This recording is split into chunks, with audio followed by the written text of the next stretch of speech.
พอของน้องธิดาเล่าเนี่ยยังมีชีวิตอยู่บ่ความฝันอันยิ่งใหญ่น้องอาจจะได้เห็นหน้าพอแท้ๆถ้าหากว่าประสบผลสำเร็จบนเส้นทางการเป็นนักร้อง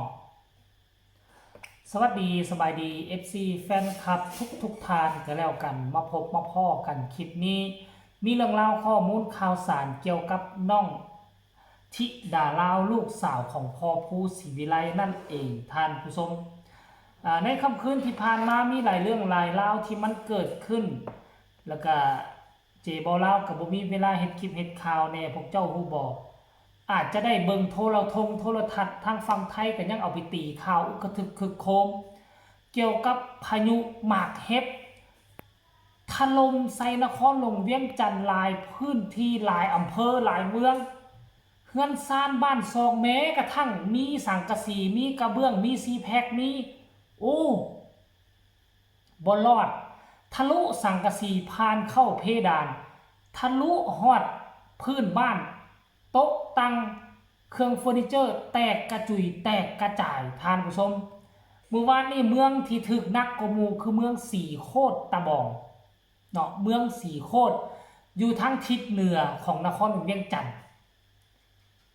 นักหน่วงเมืองสีโคตรเมืองนาไซทองเหล่านี้เป็นต้นเมืองจันทบุรีเจอฝนอยู่เมืองไซเศรษฐาเจอฝนแต่บ่มีลูกเห็บ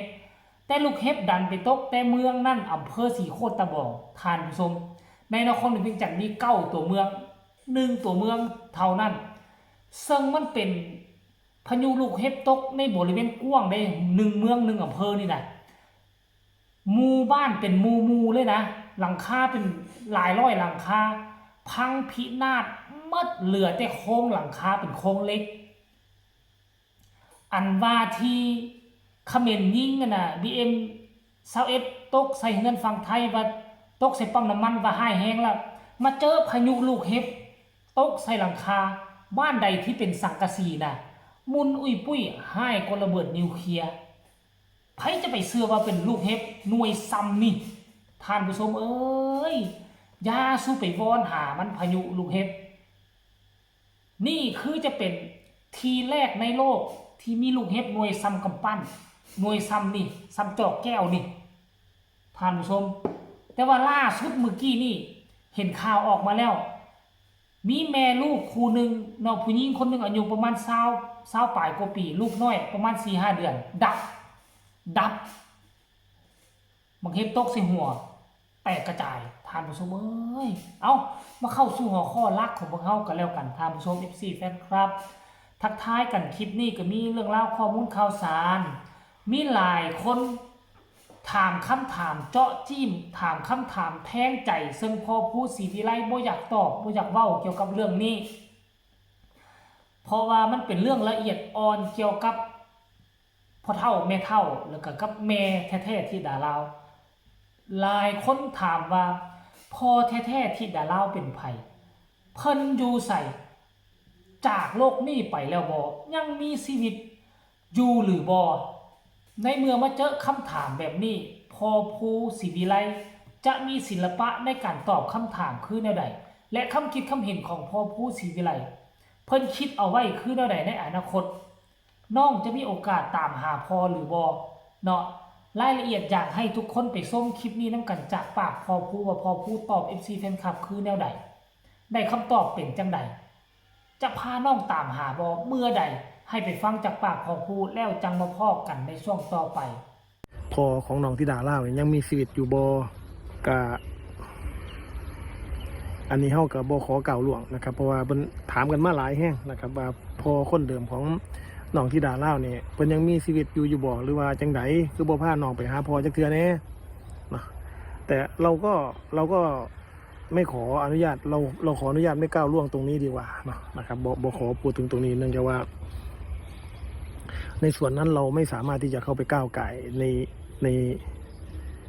ในชีวิตส่วนนั้นของน้องใดนะครับเว้นถ้าจะอยากว่าน้องที่ขอร้องว่าพ่อหนูได้อยู่แบบพ่อเพียงละมีอย่างที่มันสามารถที่จะดูแลพ่อแม่ได้แบบเต็มร้อยแล้วหนูอยากมีโอกาสได้เห็นหน้าพ่อจริงๆสักครั้งนึงอันนี้นี่ ก็คงอาจจะเป็นไปได้นะครับก็คือเฮากับอาศีผ้าตามหานะครับแต่ว่าในส่วนที่ในณปัจจุบันนี้นะครับในขณะที่น้องกำลังเฮ็ดงานน้องกำลังตั้งมกตั้งใจในการฝึกซ้อมในการเดินทางบนถนนเส้นที่น้องมักที่น้องชอบเส้นทางที่น้องฮักนะครับเฮาก็บ่อยากเอาเรื่องที่มันเฮ็ดให้น้องต้องลำบากใจหรือว่าต้องรบกวนใจในเวลาน้องเฮ็ดงานมาเฮ็ดให้น้องต้องมีเรื่องคิดมากเพิ่มไปอีกเนาะนอกเหนือจากงานแล้วก็บ่อยากให้น้องคิดอีหยังหลายนะครับบ่อยากให้น้องคิดอีหยังหลายก็ต้องขอประทานอภัยพี่น้องหลายๆคนที่ถามกันเข้ามาก็ถามว่าก็คงจะยังมีชีวิตอยู่แหละครับแต่เพียงแค่ว่าเฮาก็บ่ได้ไปก้าวล่วงตรงนั้นเฮาบ่ได้ไปถามลึกตื่นหน้าบางตรงนั้นเนาะก็เฮาก็เอาแค่ว่าน้องอยู่กับใครตอนนี้น้องอยู่กับตากับยายน้องอยู่กับแม่อยู่กับพ่อคนใหม่นะครับน้องก็มีความสุขดีอยู่นะครับก็เลยว่าเฮายังบ่ทันได้ก้าวล่วงนะครับบ่ทันได้ก้าวล่วงบ่ทันได้ที่สิเอาเรื่องส่วนนั้นนะครับมาเป็นประเด็นเฮ็ดให้น้องต้องซีเรียสต้องคิดมากนะครับส่วนผู้ที่ถามมาผู้จักฮู้เนาะนะครับก็ขออภัยหลายๆนะครับที่เฮาบ่สามารถที่สิตอบคำถามตรงนี้ได้นะครับแต่ส่วนคำถามอื่นนะครับคำถามอื่นที่ว่าตอนนี้เนี่ยน้องสามารถเข้าโรงเรียนได้เต็มร้อยหรือยังครับเต็มร้อยแล้วครับสามารถเข้าได้เต็มร้อยแล้วเห็นบ่ทานผู้ชมพอผู้เว้าชัดเจนบ่อยากก้าวกายเนาะบ่อยากก้าวกายเรื่องของครอบครัวของเพิ่นคันถ้าเพิ่นอยากบอกเพิ่นก็คงจะบอกที่ดาลาวแล้วแหละแต่ว่าถามว่าในอนาคตถ้าหากว่าน้องโด่งดังเปียงปังมีอยู่มีกินมีเงินมีซานมีรถขี่มีเงินค้ำกำแก้วเหลือไส้เหลือจ่ายแล้วเนาะพอผู้ศรีวิไลก็ว่าคันหากน้องมีขนาดนั้นแล้วจุดประสงค์ของน้องอยากซอกหาพอทั้งพอผู้แม่เพิ่งกะบอคัดขวางกะจะช่วยตามหาและถามว่าทั้งพอนี่ยังมีชีวิตอยู่บ่พอผู้กระเดาๆไว้ว่าน่าจะมีชีวิตอยู่ทานผู้ชม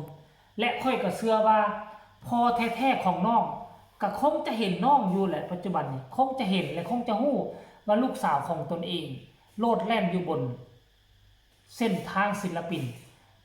แต่หลายคนก็ถามเอาเป็นอย่างคือมาซอกหาลูกเป็นอย่างคือมาหาลูกหาเต้าเนาะคนเขาเจ้าแยกกันหลายฟ้าหลายปีบางครั้งการอยู่ห่างกันมันก็จะเป็นการดีที่สุดดีกว่าสิมาหากันมันจะมีปัญหาตามมาคันว่าครอบครัวเขาเจ้ามักฮักกันอยู่นำกันรอดเขาเจ้าก็คงบ่แยกทางกันดอกเนาะอันนี้เขาเจ้าแยกทางกันนั่นหมายก็ว่ามันอยู่นำกันบ่ได้มันอาจจะมีเหตุผลของไผของมันแต่ถ้าหากว่าน้องที่ดาลาวใหญ่แล้วมีอยู่มีกินกุ้มครอบกุ้มครัวแล้วการที่น้องไปซอกหาพ่อนี่ค่อยก็คิดว่าแม่แท้ๆกับปู่ย่าตายายของน้องก็คงจะบ่คัดขวางเนาะแต่ว่าตอนนี้ก็ปล่อยให้น้องได้มีเวลาเอาเวลาไปคิดเรื่องเพลงเรื่องซ่องเรื่องคับเรื่องล่ำดีกว่าคันทำมาลื้อฟื้นเรื่องนี้พาน้องตามหาเดี๋ยวนี้มันมีปัญหาตามมาแล้วก็น้องอาจจะบ่ไปถึงฟังฝันก็ได้อันนี้คือความหมายของพ่อผู้ศรีวิไลนั่นเองเพราะฉะนั้นแล้ว FC แฟนคลับก็อันใดบ่เป็นตาถามอันใดบ่เป็นตาเว้าก็บ่ต้องเว้าต้องถามมันจะแตะต้องความคิดแตะต้องหัวใจของน้องที่ดาลาวเดี๋ยวน้องจะบ่มีเวลาที่จะพัฒนาตนเองได้คันฮักเนาะก็ฝากกดไลค์กดแชร์กดติดตามที่สำคัญจะกดข้ามโฆษณาพอกันใหม่ในคลิปหน้าก็แล้วกันสบายดี